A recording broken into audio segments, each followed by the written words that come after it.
Hello and greetings to you. It's good to know that you're there. Thank you so much for your support. Thank you for your compliments. Thank you for liking, for sharing, and also following us. You've been gaining value. Thank you so much. Please also send or share these videos to others. Now, we already started on trace minerals. We started with minerals generally. We talked about those minerals that are required in large quantity in the body. Now, what we talked about was we started now with trace elements or minerals, in which case we started with iron. Now, calling them trace mineral does not mean that they are not important. It only even means that they are required in a very small amount to have a very huge impact. Now, let me say this, let me preempt myself. Now, we already started with historical part last, and today we'll be looking at the sources. Now, to tell you this about the importance of trace minerals, when we get to the functions of dietary zinc, you're going to see that its function is quite much more than some others like we've done previously. Now, I want you to look forward to that time. Now, we already started with the historical part, a brief run through it. We said that by the 20th century, zinc was already known and established to be very important in human nutrition. Particularly from the 1930s, we discovered that zinc was very good for the growth of fungi. Particularly, you see that with yeast, and yeast is very rich also in zinc. Now, by the 1960s, they discovered that children in the Asian part, particularly the Middle East, where bread were unleavened. You remember yeast is used to leaven bread and those confectionaries to make them rise. Where they eat mostly unleavened bread, children tend to grow stunted and maturity usually delayed. Now that speaks to the importance of zinc. Dietary zinc is very important, helping early maturity and good growth. Now, without much ado, we'll go into the sources of dietary zinc. Now, in that other place, just a minute, we talked about other hints of zinc that is found in almost of the parts of the body. Other minerals or trace minerals are found usually in the liver, but you have zinc found especially in the bones. Very, very crucial. And in the blood, it's found especially in the erythrocytes, which are the red blood cells, talking about its importance in the transport of oxygen and the others. Now, look at the sources. Having seen or having a clue of the importance of zinc, in which case we're still going to know more. Where can you find zinc in food that we eat?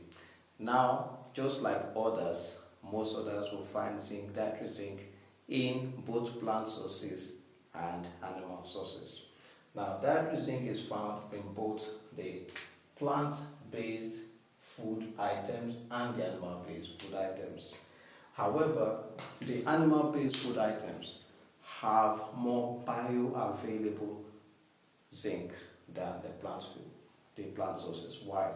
Because the plant sources have zinc usually trapped in by a particular substance in them called phytate or phytic acid. You may call it phytate or phytic acid. Now, what it does is this. Phytic acid, first of all, is the rich form or the form in which phosphorus, another very important mineral, is found. So phosphorus is usually found or trapped in phytic acid. Phytic acid exists mostly in seeds and nuts and legumes and grains. All these are plant sources: seed, nut, legumes, and grains. They are also rich in phytic acid. This phytic acid or phytate has a way of binding and making unavailable zinc. So it binds with zinc, binds with iron, binds with calcium, Fe, binds with calcium and binds with magnesium. So that's what phytic acid does. Phytate. It binds with them, forming a complex, in which case it makes them not bioavailable. Now, when we talk about something being bioavailable in science or nutrition, it means that making something available for the body to utilize. It has been made available. So if it is not bioavailable, it is made in such a way that it's either bound or has some anti-nutritional factor that makes them not available. But when they are bioavailable, it means that they are easily accessible and in fact absorbable, digestible, absorbable. In this case, with minerals, we talk about absorption. Now, having done this, so animal sources, like I've explained, instead against plant sources, are usually more bioavailable and then utilizable. Now, sometimes understand there is difference between something then being absorbed and also being utilized, converted to the nutrients that another parts where nutrients that the body needs in other parts of the body. Now, what are the rich sources of zinc? Now, let's go deep into it. Number one, when we talk about the animal sources which are more bioavailable, you talk about the meats in terms of the pork, beef, mutton, which is the meat of sheep, or you have chivon, the meat of goat. The meat of goat is called chivon, the meat of sheep or lamb is called mutton. Then you also have it in liver, animal liver. You also have in poultry meat, chicken, turkey, geese, quail. You have in fish, you also have in shellfish, for example, you have the oysters, and you have zinc available in eggs. Then going straight to the plant sources. Now from these sources, if you eat these particular sources of food, these food items, you get zinc in them. Now in the plant sources, you have, like we talked about, the nuts, grains, legumes, and nuts, seeds, legumes, and grains. So you have them. However, like I said previously, they are usually bound in what is called with phytic acid. Phytic acid, which is written as phytate, binds them. Now, what happens? Now, in other seeds, you have pumpkins and sesame seeds. What happens then that some of these phytic acid, or sometimes if people eat it, like some vegetarians or others, people who don't eat meat and others, how can they get zinc? Yes, they can get this, and sometimes they can get them in number 3 category, which is called the fortified food. In this case, synthetic, not natural zinc is actually incorporated in the food item being produced in the factories or from the factories. So when you have your breakfast cereals, sometimes some people put in taking your oats or your golden morn and the others, sorry for that, you add some dietary milk and the others.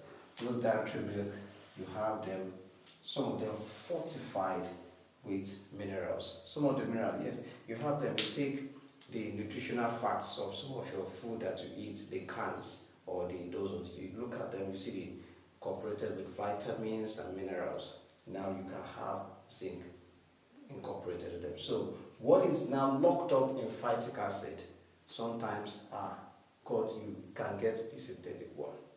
Now, having said this, and having seen that bioavailability of phytic acid, of zinc, and some other nutrients are actually restricted by this complex phytic acid, what are the things that one can do to ensure that he gets or maximize this in the body? Now, I want to put that as a question to you. What do you think can be done? Now, let me tell you, what do you think can be done to make phytic acid release these nutrients, this and this?